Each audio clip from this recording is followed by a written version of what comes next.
guys. Hey, everybody. It's been a while. Oh my goodness. I don't know why they did that. Listen to it. That was my hip. Oh, there goes mine. Oh man, this tastes like blueberry yogurt. Tastes like, yeah, it's different. This is Monster Extra Strength. It's Monster Energy, extra strength, nitrous technology, so you're going to be able to do a burnout really easy here in about a minute or two. I have burnouts, man. The flavor's black ice and has 0 calories. Wow. 0 calories? Because we're getting old, so now we got to watch our calorie intake. We do. Caloric intake. I'm actually down to 215. I've lost a little weight. I'm up to 252. Oh, that's where it went. Yeah. Must be all on your beard. Yeah, it's all in my beard. Eric's got borderline Santa Claus beard having now. It's just red. It's got some gray in there. Too many burnouts. It's all the nitrous you're drinking. Yeah, yeah. As you can see, I've rearranged rearranged everything. All the free weights are out there. You did a little feng shui action in your... Bikes over here, the DDR pads there. I got you're sitting in the Connect zone, and This is Nathan's activity room that we're discussing. Totally open. I got my didgeridoo over there. Yeah, with your guitars. I still haven't learned to play the didgeridoo. Hang on a second. I'm gonna see if I can do anything with this didgeridoo. You gotta make a mouthpiece out of beeswax. Are they supposed to go like wow wow Yeah, that's a technique. I could just pick it up and be like, See, there you go. It's pretty good. but you're supposed to How many times a week are you watching Crocodile Dundee? just once. Maybe if you up it 2 or 3 times a week. I think I need to. It's got a beeswax mouthpiece that you got to heat up and adjust. I think it's not set right. I'm gonna have to get some more information. The other thing I figured out though, You need to look up and see if there's any Aborigines in the area. Yeah, that's a good idea. But what I also figured out with it is it makes an amazing like wolf call. Yeah. Like check it out.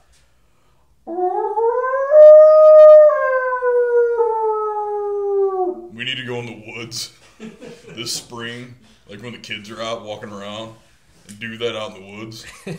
I've actually tried to do that.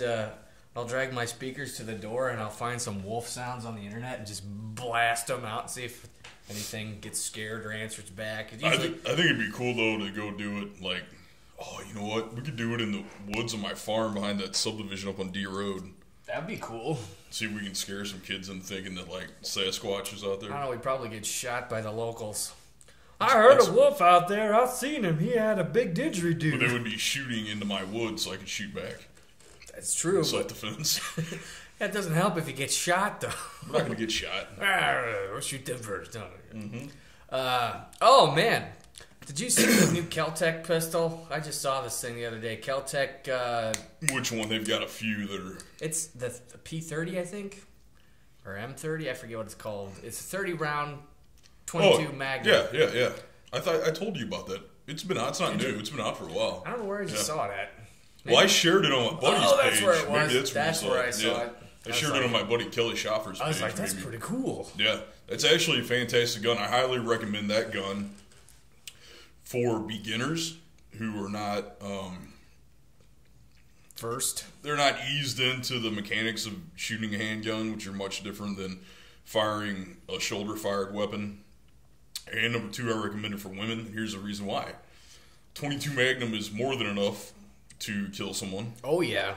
And you have 30 rounds in a magazine, so if you get an adrenaline dump or you start to lose steadiness in hand and you have a couple flyers that go in the first rounds, you have 30 rounds in your clip. Number 3, 22 Magnum has a loud crack. It's enough to scare the shit out of a would-be attacker. 22 Magnum has a very specific report when it goes off. It's strange. Interesting. Because it's basically it's a very small 22 caliber bullet traveling at supersonic speeds. So that crack that it makes, it's a very loud report. That's cool. Yeah.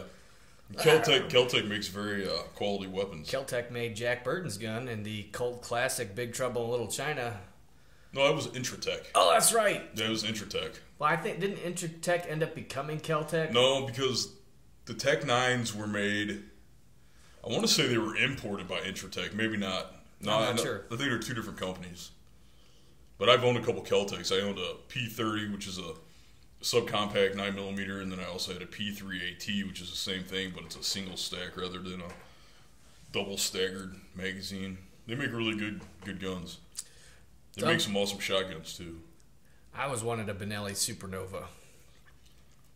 My grandfather has a Benelli, but it's a 12-gauge auto. I don't know if I've seen the Supernovas or not. It's just a pump. It's okay. like a $250. It's just neat looking. It's got a nice. It's $250. Yeah, that's what I saw it for on the internet. For a Benelli? Yeah. It's a good price. So my grandfather has a Benelli, but it's a 12-gauge auto. He uses it for deer hunting and Whoopassery. Yeah, just all around killing. You might know. It was expensive. It was like a $1,200 shotgun. Semi-auto. I'll be inheriting, since my grandfather, he's actually getting out of the nursing home. He had a stroke a couple months ago. Yeah, I remember we talked about that. And he's getting out of the nursing home in like 3 days. So, but a lot of his stuff, like, he's not allowed to have 2 cars anymore, and because I think of Medicaid stuff. And so, like, my dad and my uncles went through his house and cleaned up all his stuff, and he Right. basically gave all his guns to my dad. And apparently, when I get my FOID card, if I ever get around to mailing the paperwork through, I'll end up with it's some kind of Browning semi-automatic, like engraved stock with a full choke on it. It's really nice. 12-gauge, yeah, it's probably a Browning Auto 4 Gun. or 5, I'd imagine. John Moses Browning invented the original automatic shotgun. Boom, boom, boom, boom, boom. Yep. What else you been up to? How's it been going? How was your Christmas? It was good. It was good. We had that week I worked 3 days, and then I had 5 days off. I had 2 5-day weekends in a row. Yeah, I It was did awesome. too. So then when that ended, I went in for 2 days, and I had 5 days off. Yep. And got paid for all those days off. Yeah. Aside from Saturday and Sunday. Well, yeah, that's... I mean, that's not going to happen next year for us because they've already got the calendar up. Yeah. God, I had a brain fart at work the other day. I wanted to say calendar, but the only words that came into my head were map of days. That's weird. And I was like asking somebody, I was like, where's next year's map of days? And they're like, what? I'm like, the map of days, the paper with all the days on it. And they're like, a calendar? I'm like, yes, a calendar. Yes, they are also referred to as calendars. Yes. I forgot that word entirely, though. I was like, map of days. That's what it sounds like it should be. Sounds like the dogs are walking around upstairs. Sounds like lemon, maybe. Clickety click, click, click, click. How about your... I'm a little congested today. I apologize. But that's all right. It's the damn weather. It went from being... Super cold to, like, Yeah. freeze your lungs to, like, incredibly humid and warm. 55 degrees Fahrenheit outside right now. Yeah, it's like 50 to 60% humidity, I think. Yeah. Yeah. So your Christmas, how was it? No, pretty good. Pretty standard. I mean, we did the basic Christmas stuff while Ben was home in October. So, like, I just went to my grandma's and then I went to my great-grandma's. And it was just usual I basically refused to go anywhere this year. I always go to all the places that I have to go for my family. And I love my family and everything. But it's like we see each other all the time. Right. And I know we're supposed to be thankful for each other around the holidays, but I think that's bullshit. Like, we should just be thankful for each other every day. You know what I mean? Yeah, that reminds me of it's just, I don't know why it popped into my head. It's that, I saw a commercial for that show Blackish. I don't know, it's about it's like a new Cosby Family, basically. And the little kid. Yes, the dad been raping people! Yeah. No, I don't know, but it's they're like an upper class black family, so they're getting ready to go skiing or something like that, Right. And the little kid asks his dad, he's like, "Dad, how come we don't celebrate Martin Luther King Day?" And his dad's like, "Because we're black every day of the year." Yeah. It's like, that's a good answer. If you notice, your chair won't be squeaking because I hit it with that can of WD-40. Well, why don't you hit yours real quick? Yours isn't making too much noise No, either. it's not the same kind of squeak either. Yeah, this one used to be really squeaky. I went around and whoa. That's a side-to-side action. Yeah, I'm about to turn the chair over. I went around, I did every hinge in the house. Yeah. Now nothing squeaks. So this is your jazzercise. area. Yeah, man. presume. Well, I got Mom doing the DDR too. She like it? Oh yeah. Yeah. And I've been calling Bob fat a lot, so he's trying to exercise more. So. And plotting to strangle you in your sleep. Well, he wants to learn the piano too. That's why that's sitting over there. Bob wants to learn how to play the piano. Yeah. Where did that come from? I don't know. He might pick it up pretty quick. He plays the accordion. No. I know. I play the accordion too. Do you really? Yeah. I did not know that. Yes, I play the accordion. Wow. I was forced to take accordion lessons when I was a little boy. Really? Yeah, I was. I'll have to have Bob bust out the accordion for you. I have not touched an accordion since I was about 11. Ah, you'll remember. Yeah. Your hands will remember. Yeah, I think. So was it like something you just always wanted to do, or? I guess so. I don't know. I think he got the piano from like a work buddy that just had it sitting around and wanted to get rid of it. Yeah. It's one of those. I guess it's a Casio. Yamaha. Oh, is it a Yamaha? It's Yamaha. Well, it's even better. Yeah.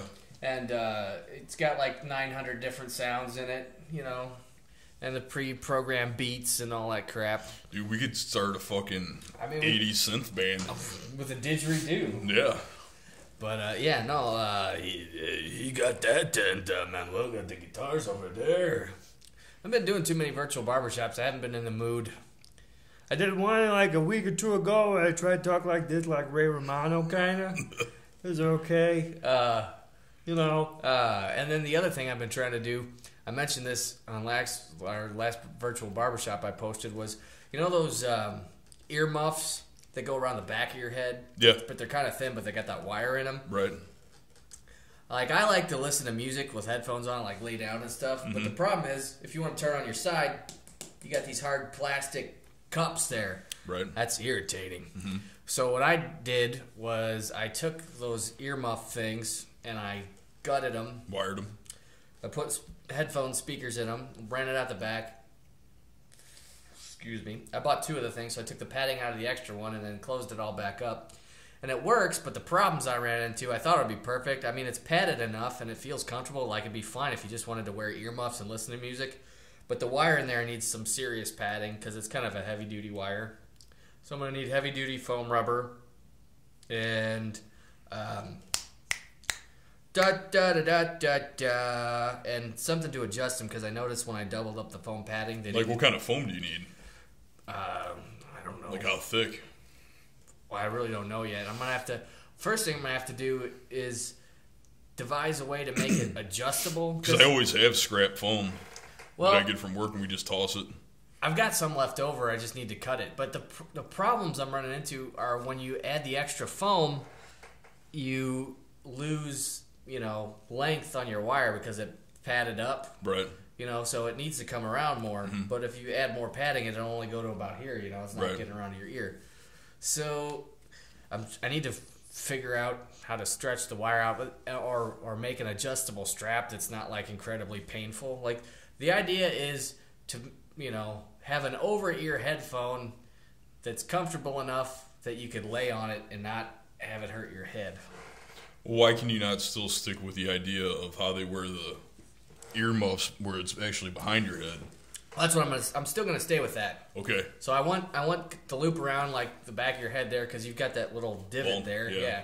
and it can tuck in there, and then you could lay back and you wouldn't really even notice it. But the problems I'm running into with uncomfortableness are around the side, the circular part of the wire that goes over your ear.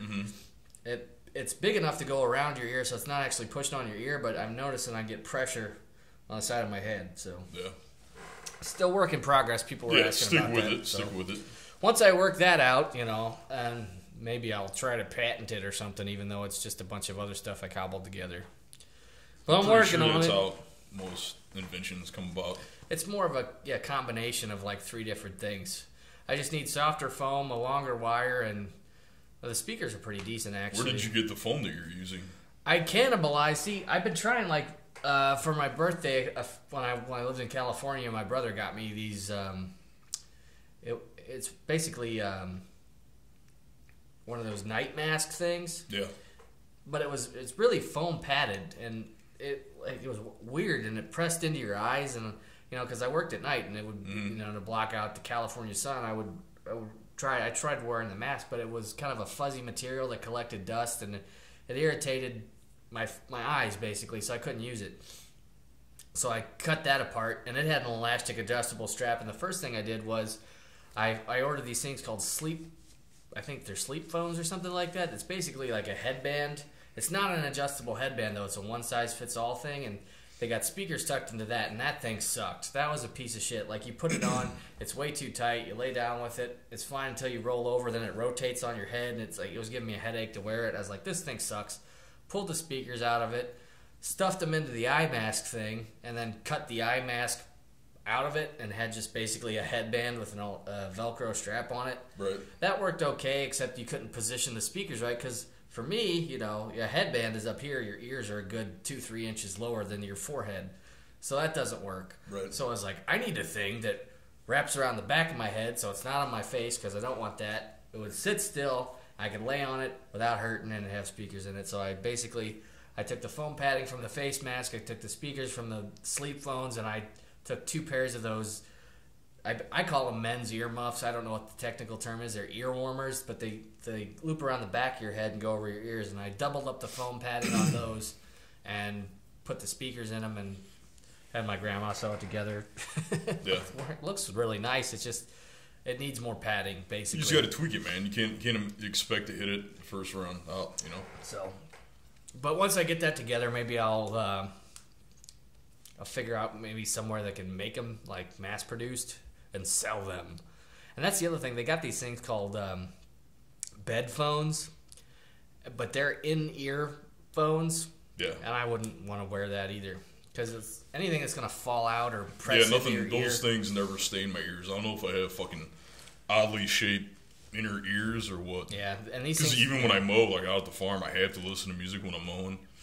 And shit, I've gone as far as spending $60 on earbuds to only have them fall out of my fucking ears. Yeah. And they even had they came with like 4 different size, you know, earbuds where you could change them out. And none of them wanted to stay in my ear. I never have any luck with those either. They all suck. I don't like earbuds. They hurt your ears. So, and even better still, if I could devise a way, since Bluetooth stuff is getting all small, to make like wireless, that would be even better. But that's all down the road. I got to figure out a way to package it enough to where it's flexible and comfortable, yet still functional. Well, you have to take time and do research on foam and stuff like that. You know what I mean? So try learning how to do ergonomic contouring, you know, for your ears and shit like that. And I think pretty well off. The last hurdle would be, you know, everybody's got a different shaped head, is to make them adjustable for, you know, everybody. And then maybe everybody could have a pair, and I need to think of a name too. So what's up with the movie? The movie's on hold because here's the problem we ran into the movie. Okay, the engine my brother found on Craigslist. He found this guy that had this engine he wanted.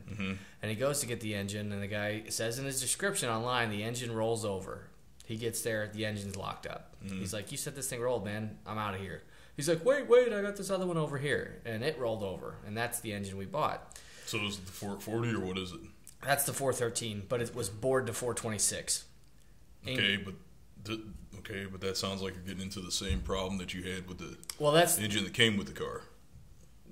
Well, the engine that came with the car was blown up. Like, the car didn't come with an engine. Okay, wait, are we talking about the engine that's in the car right now? Yes. Okay, you're not talking about the one that he told me he was going to go look at last weekend? No. The weekend before? No. So you're talking prior? This is the red engine, the Heartbreaker that we painted. Okay, all right, okay. I thought you were talking about another one. No, I'm like, God, don't do that again. No, so this thing, I ended up taking money from me and spending $500 on this engine. And so I was in a big hurry to get it moving, you know, and then we're still talking about the engine that is shot to shit, basically. No, okay, it's right. And I'll explain why. So basically, we well, I know why. Matt and I talked about it. Oh yeah, you were down there. Yeah, I was down there. So, but I explained it. Last time I saw him, he said he was going to look at another 440.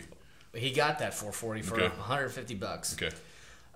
This one's out of a mobile home, but he just wants the bottom half because it's forged steel and all that stuff, so it's really strong. But he wants to actually spend some real money on the upper half of the engine. Right.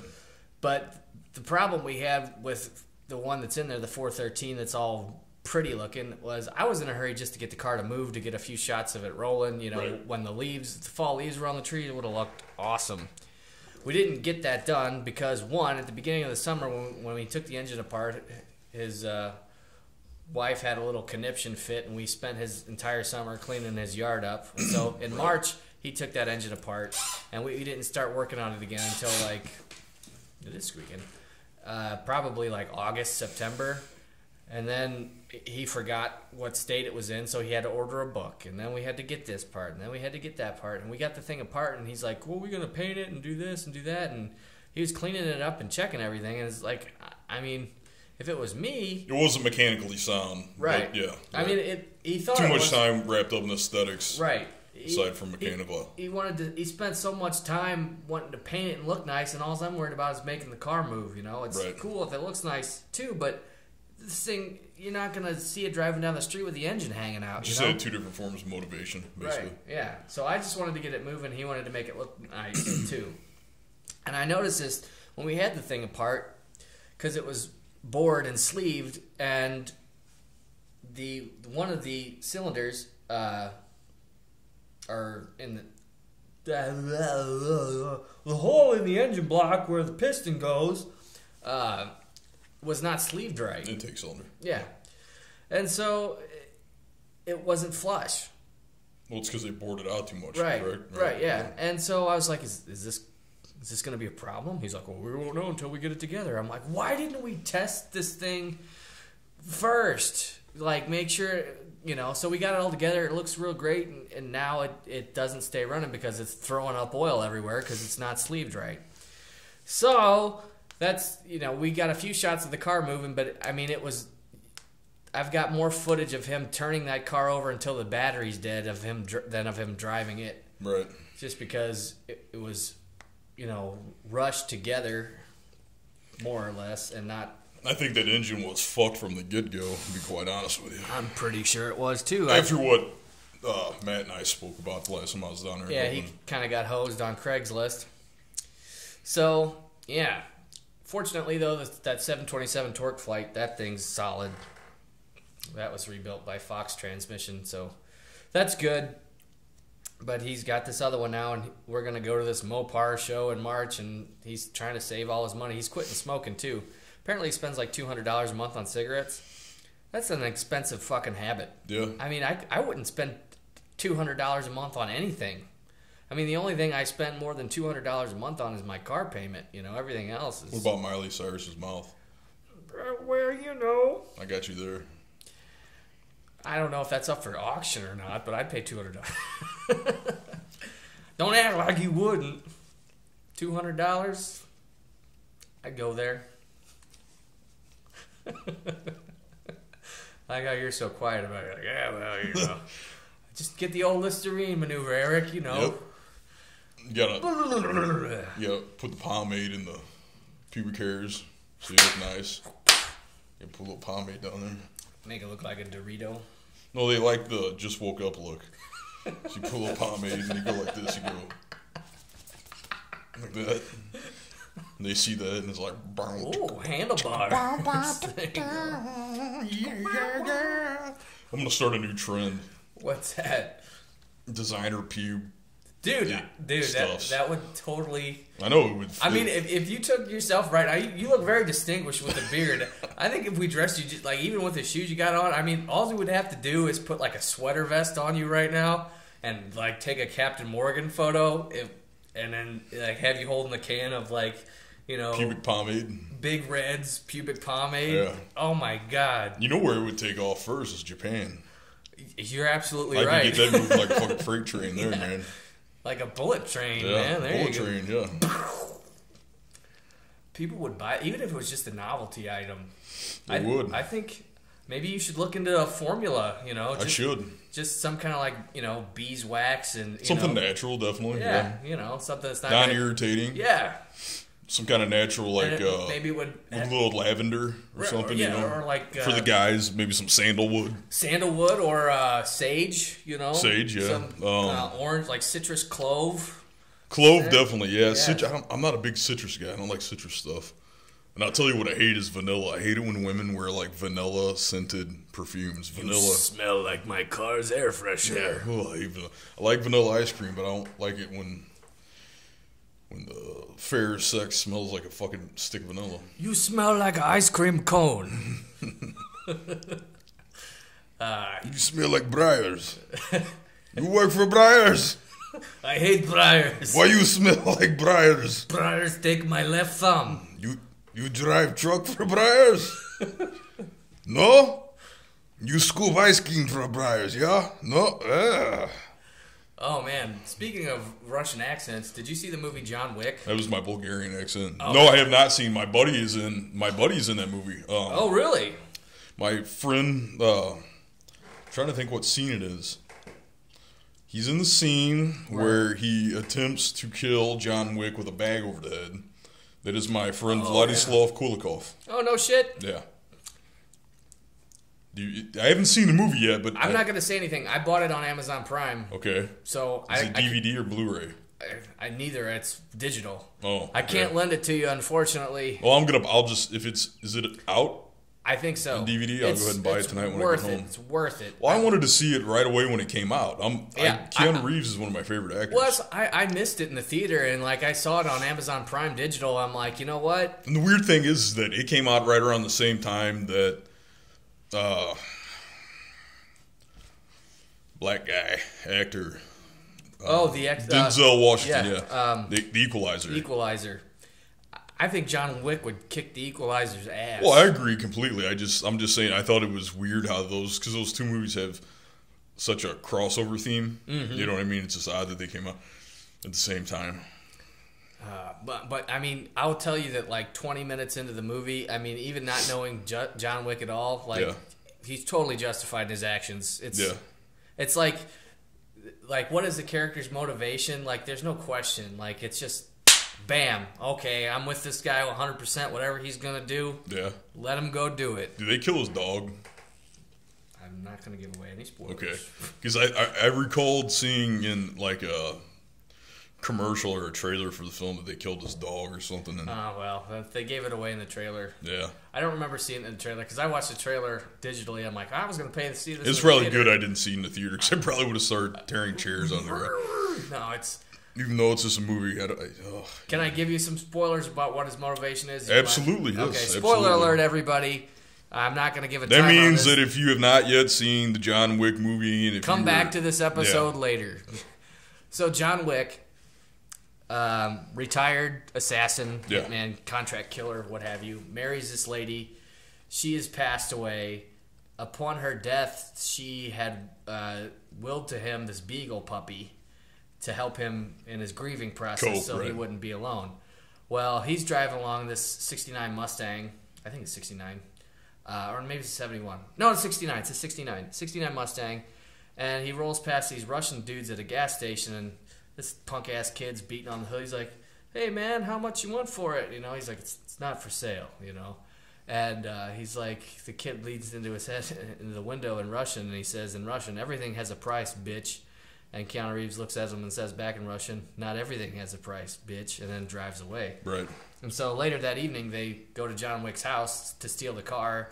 They club him with a bat, and they kick this puppy and kill it, basically. And John Wick wakes up next to a dead puppy corpse with his car stolen, and that's, you know, his coping mechanism from his dead wife that he gave up the game, you know. And so you're like, whoa, they killed a puppy. Yeah. And beagle puppies are among the cutest puppies you can... It doesn't matter what kind of puppy it is. You don't hurt a puppy. Right. You don't hurt animals. I mean, I'm boiling mad right now, and all you did was give me the rundown of a fictional movie. I know. I'm ready to walk outside and start smashing shit. Yeah. No, that's why you're with him. You're like, oh my God, I hope he kills everybody. Yeah.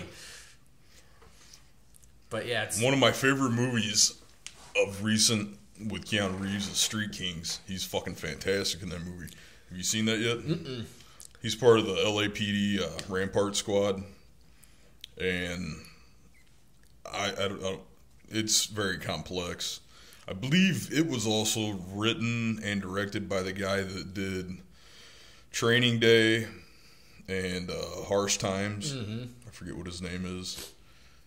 I don't remember off the He's top a of my head Latin either. American he's from LA too. I think he's in the Navy. I forget what the guy's name is. Oh, you guys can search that on IMDb. Yeah, you can search that one out. But that's a good movie. Street Kings with Keanu Reeves is one of my favorite movies of recent times. He wasn't getting a lot of movies for a while, I think, because he had the Matrix stigma right, following him. yeah. But I mean, he got paid so much money for those movies. You know, I mean, he likes. Isn't it strange when you go being an back, actor, like maybe it was, I think it was the weekend of Christmas. Actually, they did a Matrix marathon on IFC. I don't have cable. Well, I do, and so I was like, "There's nothing fucking else on." So I started watching. So the Matrix, the first one came on, and I started watching from the beginning. I had to stop watching it because I found it so corny now. Oh yeah, It's so corny. I can't even watch like the third one, especially. Like, I mean, I remember when I think the Matrix came out in '99. I was 16 years old. I went to the theater. Didn't we all go see it together or something at that time? I think so. Or was it before we met? I don't know. Oh, Well, it might have been before we met. I know we went to see either the second or third one together. the one we think it we was went the to see second the one with the twins. Yeah, it was the second one. Second one, yeah, we went to see that together. But yeah, But even the first one, I'm sure that we watched it together, probably on VHS I'm or sure. DVD, whatever Guaranteed, format. because we used to watch it all the multiple time. I remember. and it was fucking great. I remember. The first time I went to see it was with Ben and Noah, and we were in the theater in Waterloo, like by ourselves. We're the only ones there, and like by the end of the movie, like Noah was trying to do a backflip off the wall and shit. And, you know, I'm like, that was the greatest thing I've ever seen. But at the same time, you know, when I saw Star Wars Episode 1 when I was 16, I thought it was awesome too. Now I watch it, I'm like, oh my god, what a piece of shit. It's just so weird how that happens. Yeah, some stuff just doesn't hold up. I mean, the movies that have held up my entire life so far have been like Big Trouble in Little China. That holds up. McClintock, that one holds up. For me, yeah, I'm the same way. Like Soylent Green. A lot of the westerns. I mean, any of the period pieces tend to hold up still. See, man, I'm in a weird place when it comes to westerns because there's some really good western films out there, but I vehemently do not like John Wayne. I think John Wayne is a horrible fucking actor. Oh, I wouldn't call him a good actor either.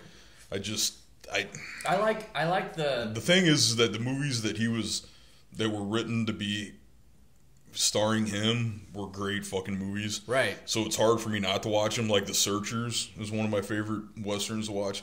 I think it's quite possibly one of the greatest westerns ever written. I'll agree with you there. And it's better every time you watch it because you start to.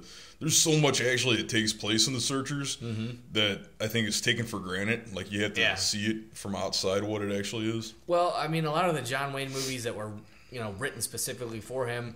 He was the Schwarzenegger of his time, basically. Right. Larger than life. And if you take Schwarzenegger out of his element, he's not great on screen. But you put him where he's supposed to be, and it works better than anybody could ever expect it to for anyone else.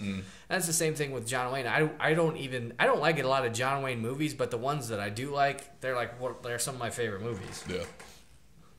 But like that, I think I like McClintock because that's like a feel good movie that came out in like the 50s or 60s, I think, maybe 63. But I mean, there's no antagonist in that movie. Right. It's just a story of events, and it's just fun to watch. I mean, it's good. It's a good movie. Go see McClintock. That's a good one. Like my mom really likes The Quiet Man, where he goes to Ireland and marries Maureen O'Hara and lives in Ireland. I'm like, that movie's so damn boring. Yeah. That's a freezer. I think the only one that he's in that I really like is The Searchers. The original True Grit's not bad. I don't know. I mean, I'll watch it. I didn't like the new True Grit, and I had to work on it. I don't know if that's related. I mean, that was the first movie I worked on at eFilm. I thought the new one was. It's kind of hard to compare the two because of the advancements in film and whatnot. It's totally different. But if I had to choose between the two, I would obviously choose the newer one. Oh, so but what I'm saying in the way that I'm saying it is that if we're going to talk about John Wayne films, this was probably the only two that I'll sit through and watch. I can watch The Searchers anytime. I think it's a great fucking movie. And True Grit, that's about it. Other than his other movies, I just... Fill your hand, you son of a bitch! Just... I don't know. Something about his movies, I just can't get into them. I was like that when I was a kid. It's the same thing with me and like the Indiana Jones movies. Yeah, I've never been in it. Fucking hate Indiana Jones. I love Harrison Ford. I love Han Solo. I always saw him as Han Solo, and I see. I always see him as Blade Runner. Oh yeah. I always see him as Decker. Yeah, that's a good one too. But I mean, still, for me, Indiana Jones, especially Indiana Jones and the one with James Bond. The third one. Yeah, Raiders of the Lost Ark. I think. No. Was it one to get the Ark of the Covenant? That's got Last Crusade, isn't it? I don't remember. Ark of the Covenant's the first one. Which is the one with the Nazi face melting?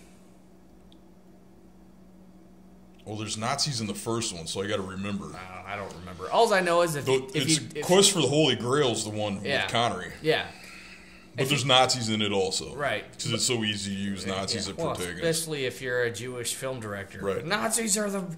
God, every Steven Spielberg... I tell you what, I came to the realization yesterday, I don't like any of Steven Spielberg's movies. None of them. Yeah. I loved his cartoons when I was a kid. Holy shit, Freakazoid, Tiny Toon Adventures, Animaniacs. But he had very little, I think, to do with those, aside from, like, he funded them. Yeah, he was executive producer and all that stuff. Yeah, so it was just his money. Yeah. It wasn't his and then intellectual property, I would say. And then even like War Horse, I worked on at eFilm, and I remember talking to one of the color assistants, and she was French, and she asked me, she's like, what do you think of this movie War Horse? And I said, I'm sick of Steven Spielberg war movies, about World War I and II. And she's like, yep. I'm like, oh, I'm so done with it. Why can't we be done with World War I and II? I mean, those were like the big wars we'll never... I don't think you'll ever see a war like that again. You'll never see a ground war like that again. No, it won't happen. We'll all be wiped off the face of the globe. Yeah, it'll be mutually assured destruction with drones. If it was up to me, though, all wars would be fought that way, except with like fucking swords and axes and arrows. I think if we forced everyone, if it was like a global treatise was written that said that all conflict must be, with hand-to-hand combat, meaning no firearms, no tanks, nothing like that, no aerial support. I guess I could let the motherfucker use a hot air balloon or something like that. Then you could have that's going to be numbers is going to be a bigger deal, like the North Korean million-man army. Well, I'm aware of that. Give them all a machete. They're going to be some dangerous motherfuckers if you can get them anywhere. Well, that's the thing. I'm aware of that. And what I'm hoping to do with my intent is, I think if you have to hack a motherfucker to pieces like it used to be in, medieval and pre black powder wars, I think there'd be less wars. Well, yeah. People are just especially it would definitely be that way for at least a good couple decades. Because as of right now, people nowadays are just too fucking soft. Oh, hell to enter into a form of warfare that way, it wouldn't happen. Not going down. So my intent would be that of course it's it's a child's dream to think that would ever happen. It'll never happen. But let's pretend that it did. Nobody could attack the United States because unless you're going to march in from Mexico, from South America, there's no way in. Yeah. They're coming off the boats. Well, big fucking deal. Yeah. Drown them. I don't know. But yeah, anytime, I think in the future it's going to be, you won't have casualties of war anymore for the people with the more advanced technologies. It'll be like, they blew up 50 of our robots, Yeah. And they took a city. Well, how? Well, I don't know, because then you got to figure that the weaker of the two, when it comes to terms of artificial intelligence, like ground troops, the weaker country would probably just carpet bomb the other country. You know what I mean? So yeah, it's, I don't know. And then that country's gonna get mad and somehow nuclear arms come into play. So let's just pray for peace. Yeah, because otherwise we're all fucked. Prep for war, pray for peace. Whatever you're gonna do. That's why it's like people talk about all this stuff's gonna happen. I'm like, There's nothing you can do about it. Yeah, it's like, what are you going to do about it? We can all rally together and try to have a voice, which is something I believe in, but at the same time, at the end of the day... That doesn't do nothing. Our voices are really not as strong as we think they are. Nope. We need to get together and try to make them be heard, but at the same time, we don't have the money to lobby the Nope. politicians in the sway of what we want. If you want to make a difference in the world, become a billionaire. Yeah, go buy Nestle or And then use your influence, because that's the only way you're going to make a difference. You're not going to make a difference by having a rally. But at the same time, we need people like Kim Jong Il, and all those. We need guys like those guys. Just need to fucking die. Oh, Kim Jong Il is dead. Well, his son. I'm sorry. Kim Jong Un. Oh, I saw that movie, the Interview. I refuse to watch it. It was not a great movie. It wasn't the worst movie I've ever seen. Yeah. But the manner in which they kill Kim Jong Un is spectacular. How do they kill him? Pineapple up the ass or what? They steal a tank that was gifted to North Korea from Joseph Stalin, and they shoot him down while he's in a helicopter. Mm-hmm. Spoiler alert. Okay. It was awesome. I do not like Seth Rogen. Weed smoking, curly hair. I'm a Jew. I find everything him. he's ever said I ever. find him to be the least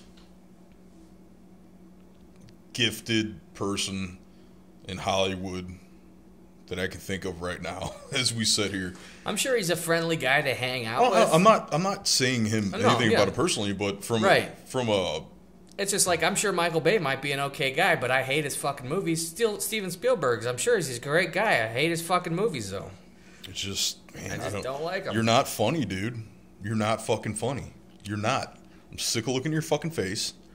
You're not fucking funny. You just rehash the same shit. It's either you and your fucking lover buddy, what's his name? James Franco. Yeah, Franco. Like, either you guys are bums or you're rich, or, you know what I mean? It's the same scenario screenplay, just different, somewhat characters living in different aspects of life. It's the same two guys in a different life. Yeah, alternate reality versions of themselves. And it's horrible, man. You're not funny, and it's pathetic that the media has convinced the U.S. and others that that's what is considered funny. Because I deep down believe that if everybody would sit down and watch those movies and think about it, I think they'd be like, wow, this really isn't funny. I think you go in believing it's funny because they hear everyone say it's funny. Yeah. It's not fucking funny, man. None of that shit's funny. Well, there hasn't been a good comedy movie in a while.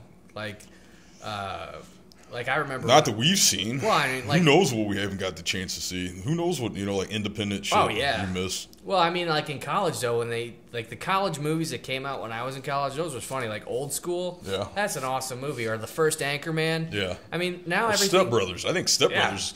Because that shit actually is funny. You know what I mean? But, it's been a good decade since... I mean, those guys are past their prime. They're done, let's face it. I get it, Seth Rogen. You like to smoke weed. Yeah, you're such a fucking rebel. Yeah. It's like, hi, I'm Seth Rogen. I like to make movies, and I smoke weed. Weed is awesome. I love weed. Weed. Also, curly hair, because I'm a Jew. We get it. Yeah, he's the guy. I get it. Dude, he's the guy in he's the guy, our sophomore year of high school. They got his car so he'd get away from his house a little bit more. And somebody gave him some weed to smoke. And all of a sudden, that became his thing.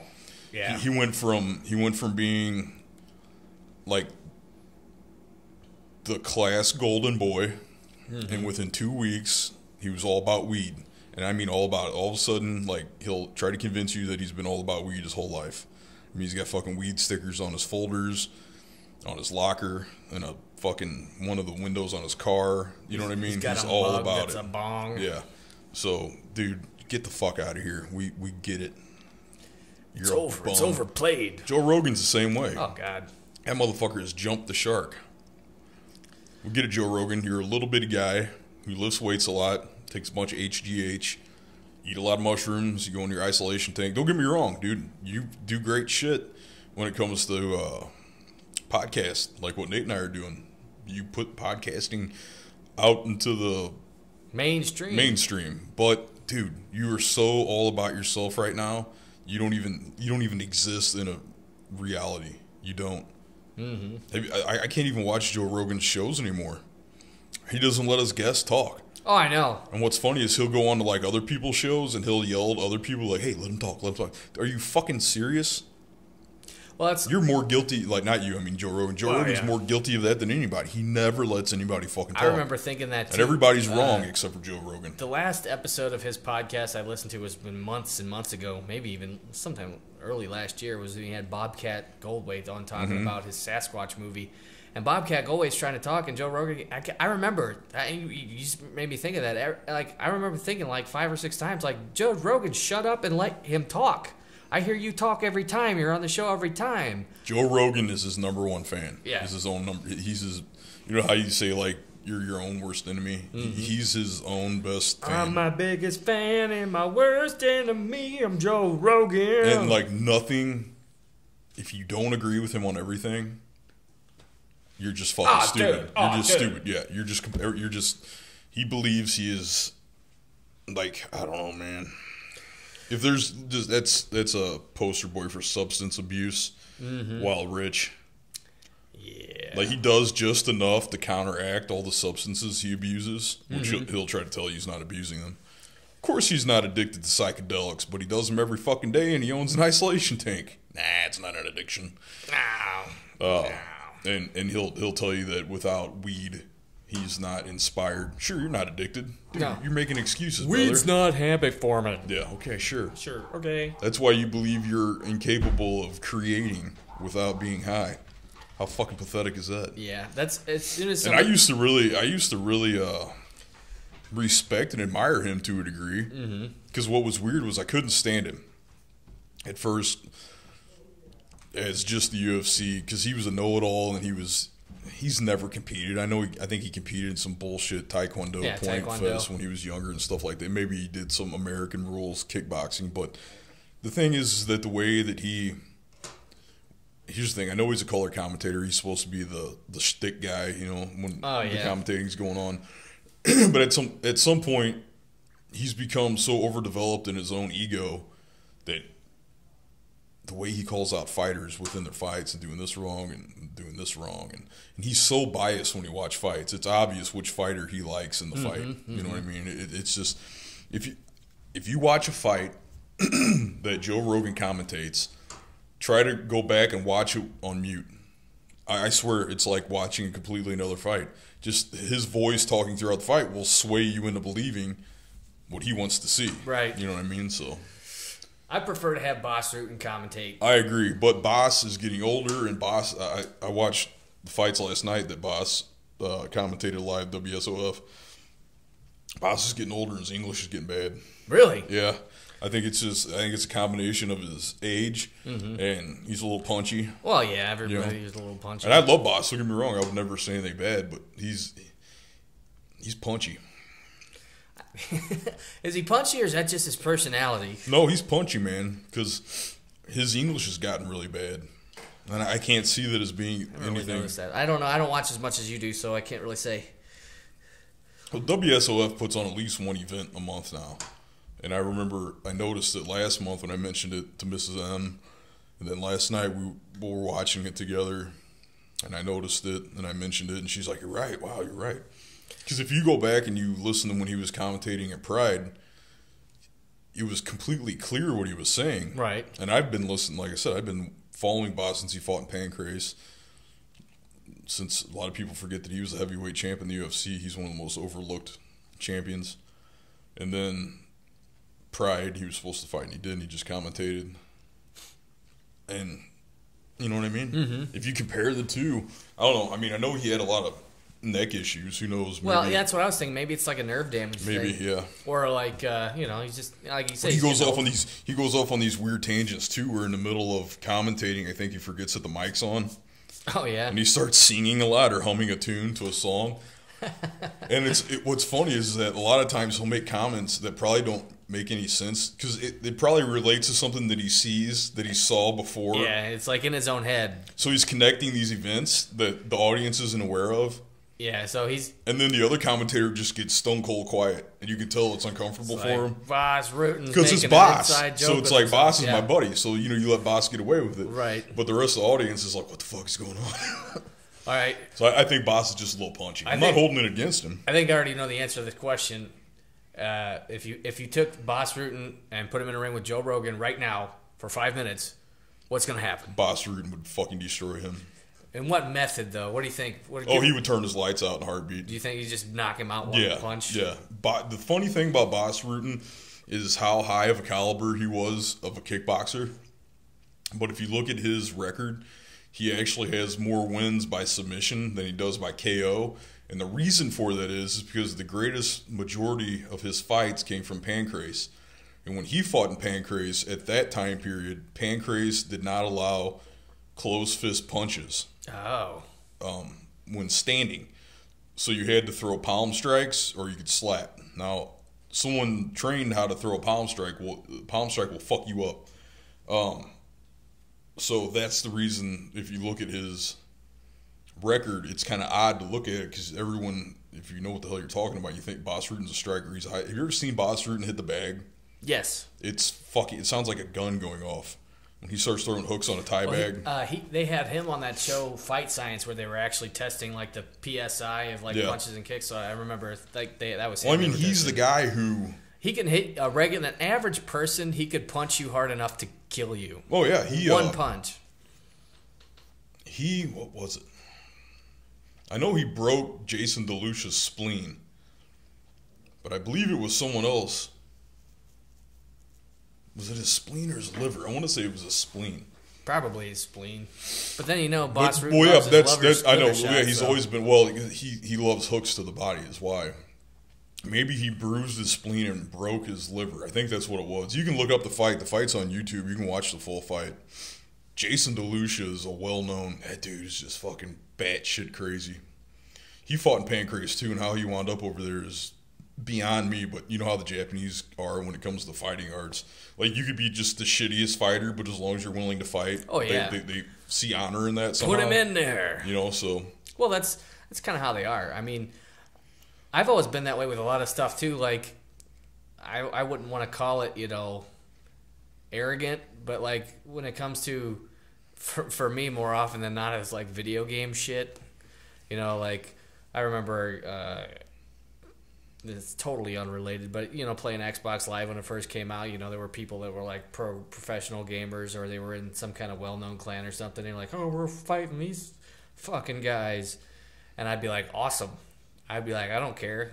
Yeah, it's like, no, I'm with you. Yeah, but, I was always that way too, as a kid. I mean, I've always been the type of person that where I would be like, I mean, I have no intention of beating the best. But just to say that I went up against him and didn't get my ass completely destroyed, you know, or I did that a lot in school because everybody was. When you were in school, there's always that guy that's like 2 or 3 grades ahead of you, and they thought he was fucking indestructible. The big fish. And people would say so much that it went to his head, and I probably believe at some point he's probably a good guy that was just tough, but then he became a dick. Mm-hmm. And then I was always usually the toughest guy in my class.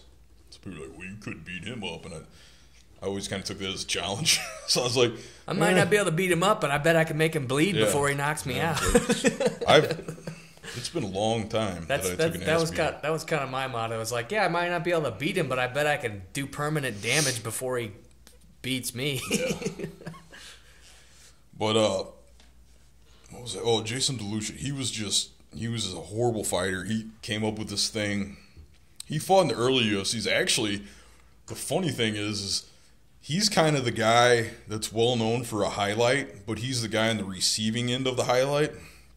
You know what I mean? Like, there's always a highlight film, like maybe a guy dunking a basketball in NBA, and he's dunking, but, you always think of the guy that's getting the highlight. Right. You don't really think of the guy that's getting clowned in the film. Right. Jason DeLucia's claim to fame is when the Gracies first started to kind of make ripples in the martial arts world here in the U.S. And they were, and Rorion Gracie was putting out the Gracie Challenge, where there's this amount of money if you could beat a Gracie, they give it to you, and it was smart marketing on Rorion's part. Yeah. But what happened was he had a lot of shitheads from all over the U.S. and other places in the world come and want to challenge him, and one of those people was Jason DeLucia, and he ended up challenging Royce Gracie, and Royce beat the fuck. And Royce, here's the fact of the matter: a lot of people know Royce as being the guy that kind of put the UFC on the map in the early days. Royce is actually one of the worst fighters from the Gracie family. He's really not that good. Well, compared to the rest of the Gracies. Well, compared to actually the jiu-jitsu world, because if you go back and look at what he did in Brazil before Rorion brought him to the U.S. to fight in the UFC, the only reason he was good in the UFC was because the fighters in the UFC were all stand-up based fighters. They handpicked the guys who were going to fight Royce. The early UFC was funded, and it was created by Rorion Gracie. It was nothing but it was like a infomercial. Right. It was all it really was. For jiu-jitsu. Yeah, a lot of people don't know. It was just for Gracie Jiu-Jitsu. And they handpicked Royce for a reason, because of how small he was, and they wanted it to look superior. And the guys that they fought just had no concept of grappling with a kimono. That's it. Right. That was the ace, up the sleeve of Royce. So Royce was actually, if you go back and you look at Royce's competition in Brazil and whatnot, he's really not he's very shitty. Like his jiu-jitsu is kind of shitty. He's got decent self-defense jiu-jitsu, but I don't know if you can. I hate going back to old reels and stuff like that, because the techniques and the sport has changed so much. Then not in jiu-jitsu. I think it's with any sport, though, because I mean, if you took average baseball players from today and put them up against like Babe Ruth, I think Babe Ruth would get his fucking ass handed to him. Well, the thing about jiu-jitsu is that nothing is ever new. Everything new is old, and everything old is new. But I mean, people start practicing it more early on, so you get people, that. Royce Gracie started training jiu-jitsu when he was like 3. But I mean, it wasn't as polished a form of jiu-jitsu, though. Or is it? It was back then, yeah. You have to take into account that Gracie Jiu-Jitsu started to be modernized in the Gracie ways right around 1934. Okay. So it's been around long enough. Yeah. Okay. Yeah. Interesting. Because you can go back, like one of my favorite Brazilian Jiu-Jitsu competitors is a guy named Valide Ismail. And Valide Ismail fucking used to just smash Royce. I forget the other guys. There's another guy that was from Royce's uncle Carlson's academy, which is a weird thing. There's a lot of inner fighting within the Gracies. No, it's any family that's in any well, kind of business the thing together. is, we could talk about this whole other thing on the whole shows, because it's stuff that I, myself and all of the other people in the jiu-jitsu community have been figuring out, is that the majority of the timeline and the events and the mythology of the Gracie family, everyone here in the U.S. and the rest of the world, we all got that from Rorion. And it's finally came out that it's the majority of it's bullshit. Right. Like the whole story of how Helio Gracie was this sick weakling, and he came about jiu-jitsu, and then and I don't know how the guy selling a product. I think it's because Rorion didn't foresee that the internet world was going to come up behind him, and that's what happened. And this guy named Roberto Pajea, I believe is his name. I've got his book at home, and it documents jiu-jitsu from Japanese, the oncoming from the Japanese and the colonial Brazil. I think it goes up to 1949. I haven't finished the book yet. And the thing is that it can't be refuted by the Gracies, because all the information that Roberto Pajera is putting in it is coming from newspapers from Brazil. That you know what I mean? So it's firsthand information. Right. And there's a pretty good part that It's like a giant discrepancy. Yeah, that he pulled up, and it talks about how Helio Gracie was a champion boat rower. Oh, no shit. And back then in Brazil, rowing was like a huge sport back then, So it goes from the story of Rorion saying that Helio... I was a loser, but no, you were a champion athlete. Well, his story was that Helio he couldn't even go to school anymore because he was so sick and weakling, and that he got dizzy and he fell. He couldn't even walk. He had vertigo. Went to the Nagano water hole and bathed in the... And then somehow magically... Right. He's this champion rower. So, and then you soon come to find out that the Gracies were shysters. That's really how it all came about. I tend to wonder, anybody that's ever made a worldwide business work. And I'm talking about Helio's generation of Gracies. Now, like, Helio's sons are the legitimate real deal, aside, Right. Royce is the real deal. He really is. But he's not... Not the best. He's not the guy that people try to make Royce out to be. Royce wouldn't put Royce up against Hickson. Oh, God. Yeah. Hickson's 53 3 now, I think. Mm-hmm. I would put money on Rickson against anybody right now. You can go grab anyone that's in his weight class or above, put him on the mats against Rickson. I'm telling you, Rickson's still going to win. Rickson would submit them with his stomach maneuver. Probably.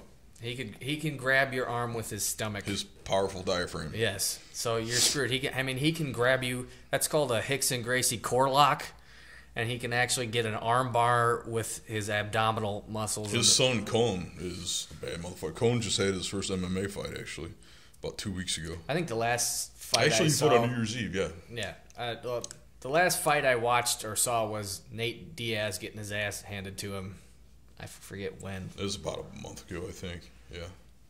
I think I was up at the bar maybe, and he was just getting. Yeah, he fought Rafael tagged. Dos Anjos. Wham! Like that's the thing about the Diaz's. I mean, it just seems like most of the fights that I see between Nate and Nick Diaz is half the fight is them standing there getting punched in the face, just like looking like they're trying to decide what to do next, and then they're just getting tagged over and over again. Not so much. I don't see that from Nick. I've seen it from Nick a couple times, but Nick has been forced to fight outside of his weight category. But quite again, a few times. that's what I'm saying though. Is like I don't watch nearly as much as you, so like the fights that I have seen, that's what I see is just. And then when Nate fought Rafael Dos Anjos, he had been out of work basically for a long time because he was in contract negotiations with the UFC, and UFC were just shitting all over him. And they didn't want to pay him anything, and so in a way he kind of fucked himself because he wouldn't take any fights, and that downtime really fucked him up. Yep.